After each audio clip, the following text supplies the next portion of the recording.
طبعا بالنسبة للاي بي كاميرا، الاي بي كاميرا دي طبعا ليها يعني مواصفات معينة وديزاين معين. كويس. طبعا بالنسبة للاي بي كاميرا، في كاميرا بتبقى دوم زي دي كده، دي كاميرا اي بي بس دوم، اسمها دوم. وطبعا قبل كده كنت عامل فيديو على كاميرا اي بي وكنت عامل لها كونفيجريشن بتاعها متحركة. فبالشرط يعني كاميرا اي بي ممكن تكون متحركة، ممكن تكون دوم زي دي. طيب عرفت ازاي ان انا يعني كاميرا اي بي؟ طبعا دي بتتفتح كده، الكفر ده بيتفتح، ادي الكاميرا زي ما احنا شايفين، ادي الايثرنت، دخل الايثرنت مفيش غيره، مفيش اي حاجة تانية، ولا في دخل باور ولا في اي حاجة. قال لهم ان ده بس. ده معناه ايه؟ معناه ان دي تشتغل بي او اي. بي او اي بي او اي دي باور اوفر ايثرنت، يعني بتاخد الباور بتاع كهربتها من هنا، يعني لازم تديها كهرباء من هنا. طب ازاي؟ عن طريق البي او اي. خلينا انا اجيبه. طبعا الكاميرا البي او اي دي كاميرا طبعا احنا قلنا بي او اي واي بي. طبعا لو بصيت للكاميرا مفيش اي حاجة تانية الا الفتحة دي زي ما قلنا فتحة الباور، بتشتغل بالبي او اي، ده اسمه بي او اي، ده اللي بيشغل الكاميرا. طبعا في منه سويتشات، سويتش بيشغل، بتركب عليه السلك بتاع الكاميرا اللي هو السلك النتورك، وبيشغل ويدي الكاميرا باور. طبعا في انواع منه، يعني انواع كتير. طبعا انت لازم محتاج كابلين عشان تشغل الكاميرا دي، واحد بتحطه في الكاميرا كده، والتاني تركبه في البي او اي. طبعا البي او اي دوت مكتوب عليه باور، بص هنا كده، في واحد مكتوب عليه باور، في واحد مكتوب عليه داتا. اللي راكب في الكاميرا هيركب في الباور. كويس. اللي راكب في الكاميرا هيركب في الباور، والداتا هيروح على الكمبيوتر.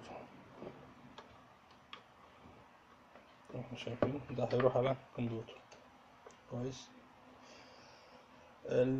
ده بالنسبة للبي او اي دوت بتاعي.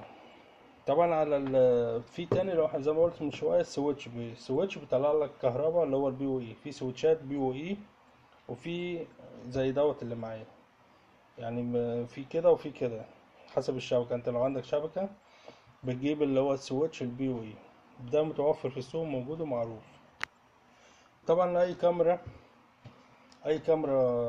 اي بي طبعا لازم يبقى معاها سوفت، يعني بيبقى معاها يا اما كتاب يا اما معاها سي دي. يعني بالنسبه للكاميرات اللي معايا دي اللي هي الاكسس، انا معايا السي دي بتاعها. طبعا السي دي دوت بيحتوي على ايه؟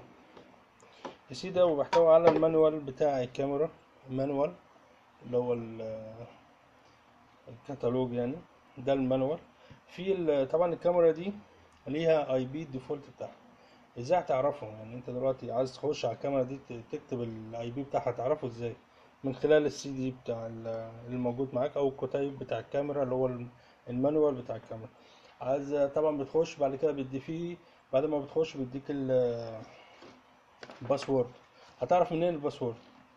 لازم يبقى معاك يا اما المانوال يا اما السي دي بتاع الكاميرا، عشان تقدر تعمل كونفيجريشن للكاميرا وتعمل التهيئة للكاميرا من خلال، لو في عليها سوفت وير. من خلال الاي بي بتقدر بقى تخش على الكاميرا، تغير الباسورد، تغير الاي بي.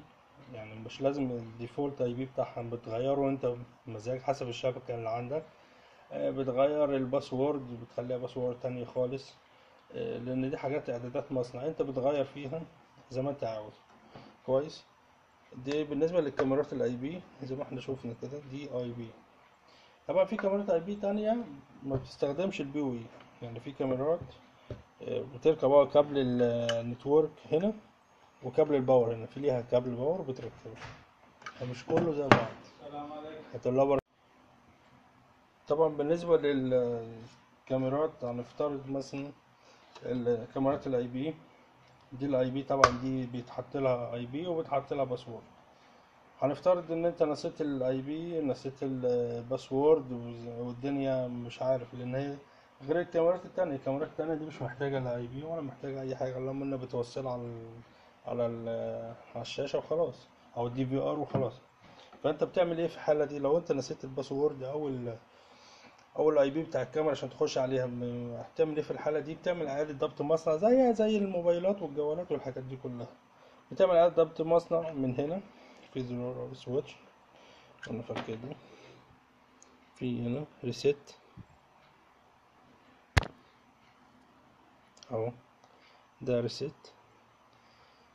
دوت بيتعمل منه إعادة ضبط المصنع. يعني من الآخر بيجيب كل حاجة زي ما كانت بالظبط جديدة، برجع لك الكاميرا زي ما كانت جديدة بالظبط، مفيش أدنى تغيير فيها. يغيرك الباسورد يرجعها اللي هي بتاعة المصنع، بيغير الاي بي بيرجعه بتاع المصنع اللي هي الديفولت اي بي، مرجع الكاميرا زي ما انت اشتريتها جديدة. وتقدر من خلال تحط اي بي جديد وتحط باسورد جديدة في حالة اللي انت نسيت الاي بي او نسيت الباسورد بتاعت الكاميرا. ده بالنسبة للكاميرات الاي بي، يعني فيها شغلانة سوفت وير شوية.